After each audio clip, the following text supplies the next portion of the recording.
Hello दोस्तों, आज की इस क्लास में हम ब्लड के बारे में पढ़ने वाले हैं। ब्लड एक ऐसा टॉपिक है जिससे एग्ज़ाम में कोई ना कोई क्वेश्चन पूछ ही लिया जाता है। तो चलिए शुरू करते हैं। सबसे पहले जानते हैं ब्लड होता क्या है। तो ब्लड जो है एक तरल संयोजी ऊतक होता है, लिक्विड कनेक्टिव टिश्यू होता है जो पूरे शरीर को कनेक्ट करके रखता है क्योंकि ये कनेक्टिंग टिश्यू है। तो आपसे पूछा जाएगा ब्लड क्या है, तो आपको सिंपली लिख देना है, टिक कर देना है, तरल संयोजी ऊतक लिक्विड कनेक्टिव टिश्यू है। और ब्लड का पीएच पूछा जाए तो पीएच होता है 7.4 जो बेसिक नेचर का होता है, मतलब क्षारीय होता है। अब ये बेसिक और एसिड क्या होता है, इसे जानने के लिए आपको पीएच स्केल को समझना पड़ेगा। पीएच स्केल जो है 0 से लेके 14 तक होता है और 0 से लेके 7 के बीच में जो भी वैल्यू आती है वो एसिड में आती है और 7 से लेके 14 के बीच में जो भी वैल्यू आती है वो बेस होती है, मतलब क्षार होती है। और जो 7 होती है वो आपकी न्यूट्रल होती है, न्यूट्रल में आपका जल वाटर आ जाता है। एसिड जो अम्ल होता है वो 0 से 7 के बीच में होता है, जो बेस क्षार होता है वो 7 से 14 के बीच में, न्यूट्रल आपका 7 होता है। तो पीएच वैल्यू ब्लड की जो है वो 7.4 है, इसलिए ये क्षारीय है, बेसिक है। हमारे शरीर के वजन का 7% जो होता है वो ब्लड होता है हमारे शरीर में। अप्रोक्स 5 से 6 लीटर खून होता है हमारे शरीर में एक वयस्क आदमी के। मान लेते हैं कि एक जो पुरुष है उसके शरीर में 5-5.5 लीटर जो है खून है, तो एक महिला में खून कितना होगा, 5 लीटर होगा। महिला में जो है वो आधा लीटर कम रहता है ब्लड। और एक और बात जो मैं आपको बताना चाहता हूँ कि हीमोग्लोबिन जो होता है वो अगर मान लीजिए 14 ग्राम डेसीलीटर है मेल में, तो फीमेल में वो 13 ग्राम डेसीलीटर होगा। हीमोग्लोबिन डेसीलीटर में नापा जाता है। और ब्लड जो है निर्माण कहाँ होता है, मैन्युफैक्चर कहाँ होता है, तो ब्लड मैन्युफैक्चर होता है बोन मैरो में। ये जो बोन मैरो अस्थि मज्जा होती है, ये वयस्क आदमी जो एक नॉर्मल आदमी होता है उसके बोन मैरो अस्थि मज्जा में ब्लड निर्माण होता है।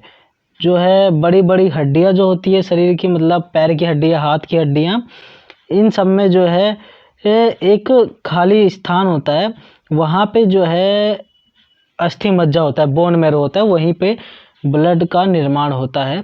और जो बच्चा पैदा नहीं हुआ है, मतलब अभी माता के पेट में है, भ्रूण में है, जिसे हम कहते हैं भ्रूण है, उसके शरीर के अंदर ब्लड जो है वो यकृत में निर्माण होता है, मतलब लीवर में निर्माण होता है।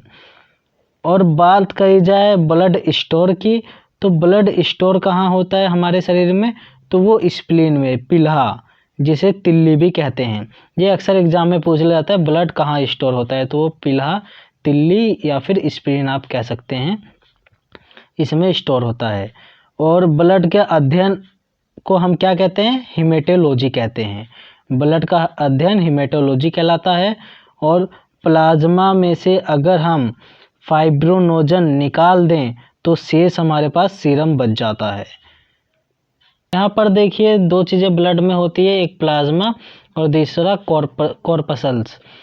प्लाज्मा आपका 55% तक होता है लगभग, और कॉर्पसल्स आपका लगभग 45% तक होता है।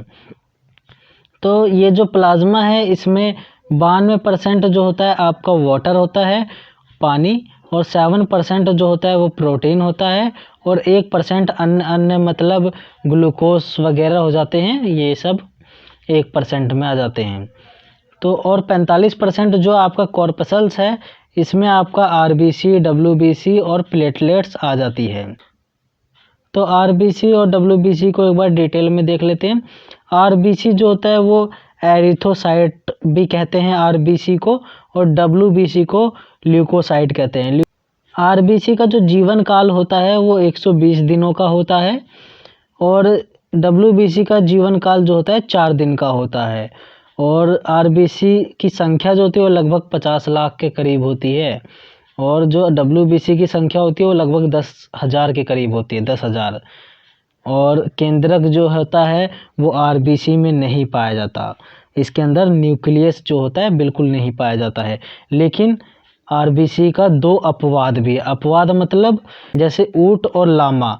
ये ऊंट और लामा जो हैं ये ऐसे 2 जानवर हैं जिनमें आरबीसी में केंद्रक पाया जाता है। और जो डब्ल्यूबीसी है, डब्ल्यूबीसी में तो केंद्रक पाया ही जाता है। और डब्ल्यूबीसी जो होता है वो आपका रोगों से लड़ता है, रोगों से रक्षा करता है। और जो है अगर ब्लड की कमी हो जाती है तो उससे एनीमिया रोग हो जाता है।